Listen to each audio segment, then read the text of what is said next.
okay, 10 minutes later, like literally I think 10 minutes, probably 5 to 10 minutes anyways, found that little screw. So, put your Allen back in it, or put it back in your Allen, I should say. You get your motor and your screw, then you put that screw in it. Make sure it's on the flat side, remember that. So once it's started, adjust it to where you want. I'll say I want it about there, because that should be about enough space, I'd say.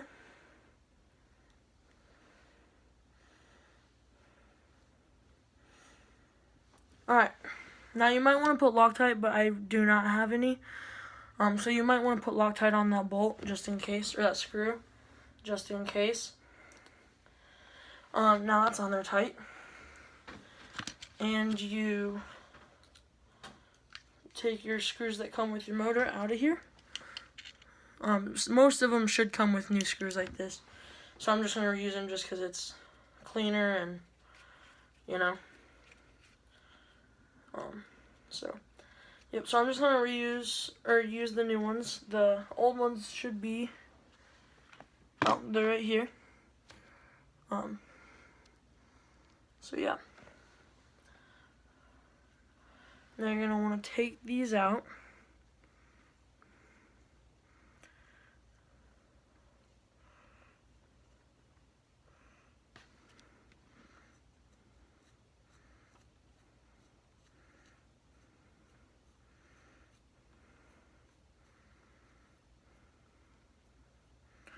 And I kind of gave up with this being a budget mud truck. So then you got your pinion gear on your new motor. Slide it in here. Then there should be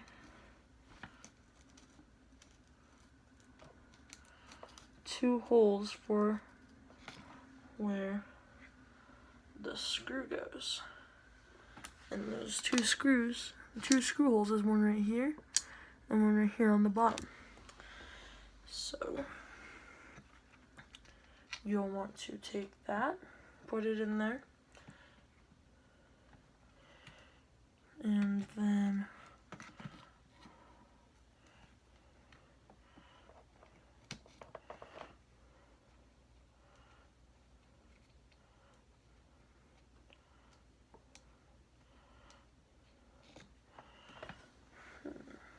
I'm having some troubles lining it up. There we go. Should be right there. There we go. Then you take your Allen wrench.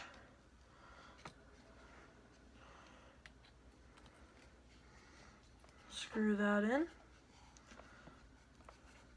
And you guys, if you don't have one of these truck rest things, I completely say that you should go out and invest in one, because they help so much.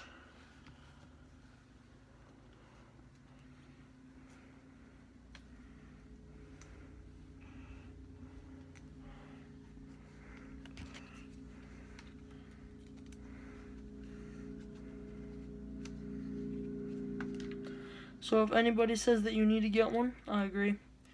I mean, you don't need to, but I'd say you should spend the $20 and buy one.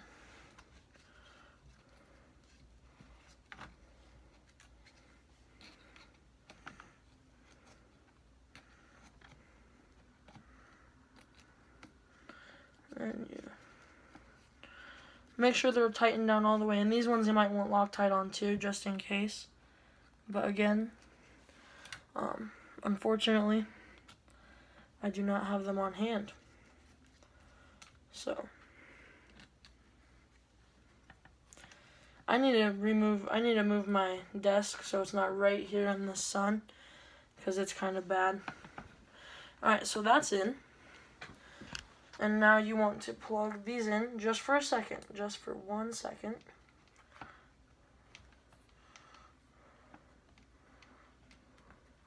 Now that those are in, you turn your truck on,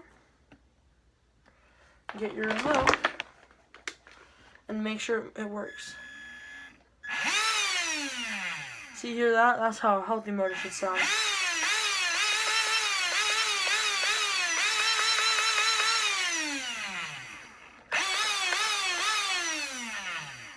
And then make sure your reverse works. It does. Alright. So now you can go ahead and power your truck off and your remote. You can keep these plugged in. I am. And this is a heat sink that I actually got from one of my other trucks. It's a Helion Rock Rider. Fits the Traxxas 12 turn perfectly. And what I do is I actually slide this over the motor just like that. Not that hard. I'll take it off and show you. I know. Better do that with 2 hands. Alright, so you just take it. It's on. That's all. And it makes your engine stay cool, which helps me a lot in the mud because motors do get really hot in the mud. And it also kind of keeps mud from getting into the other holes, so it makes it last a bit longer. And I'll show you how to do the clutch to get. Alright, next, you're going to want to take this piece, so it's going to look like this on the back and look like that on the front. With swirls. Then, so this line, there should be a little bar on this thing. I don't know what it's called. So then it should fit right on there. So when you move that, it moves all the wheels and yeah. And then you take your clutch. You can replace these whenever you want. I don't have any spares, but that's like the one piece I don't have, unfortunately. So you can just get a towel when you find one. Here. You get a paper towel and just wipe it off. Oh no. And it's not gonna be perfect, especially if you have dirty hands like I do from like that, from just all your dirt and stuff. But then it should look a little bit better, so it should look like that. And then there's these little pins on this you want to line up with these ones that are just individual, that are next to these bigger ones. And that's probably the hardest part of all the clutch and all that stuff. And it's really not even that hard.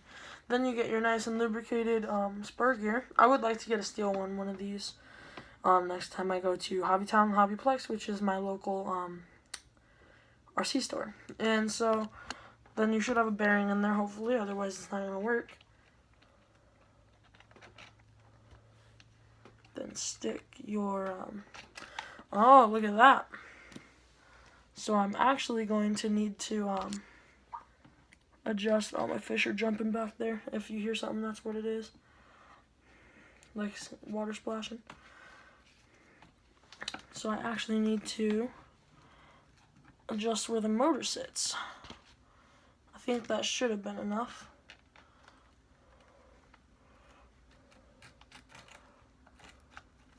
I think. In fact, it is. Now I just need to tighten this.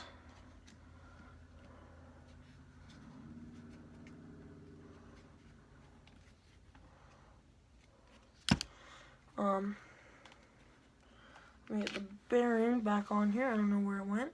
Oh, right here. And then and I like to re-lubricate this with oil. I don't know where. It's in my bin downstairs, actually. So I'll be doing that in a different video. Actually, I could move it down a little bit more, the motor.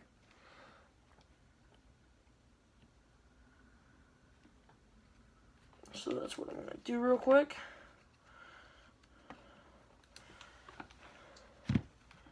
Is move down the motor. But you don't want to move it down too much where it doesn't work. Let me just put that back in there.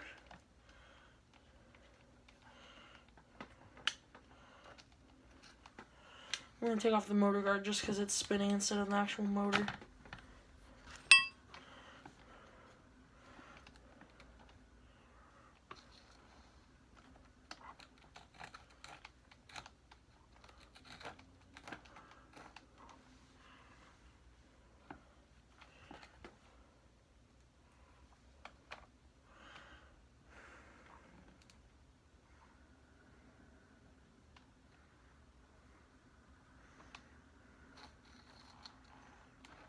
So now that is perfectly lined up like that. And see how there's a small gap, like a small gap on the thing on the pinion to spur gear connection, and that is what powers the wheels.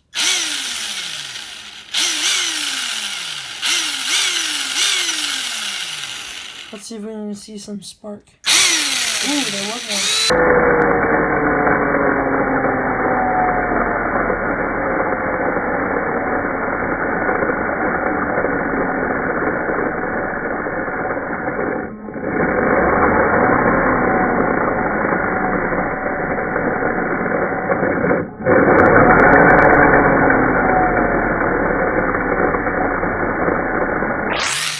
So the motor is completely and perfectly how it should be, and that is how you do a motor swap. I'm sorry for the confusion of what I did wrong, but that is perfect. So I got my hands a little dirty, but that's perfect. And we're taking this to Okoboji, and so that's why I wanted to get this motor swap done right now, so I can, number one, record a video about it. Me and Connor will be together at Okoboji. And well, he's gonna bring his TRX4 Sport, and I think he might bring a Stampede, and we're gonna bring these and rip around a little bit. Got this plate for the winch and this new bumper. That's for a Traxxas Slash like standard. This was a Raptor edition before, so it was a Raptor bumper instead of one of those. So I did that, and so yeah, it's really muddy as you guys can see, and that so. I'll show you guys how to do a whole bunch of stuff on this truck that you guys can do. Next, we're definitely going to do some front end work, like replacing all those, and springs I already replaced, and yeah, so that's all. Thank you guys for watching, and peace.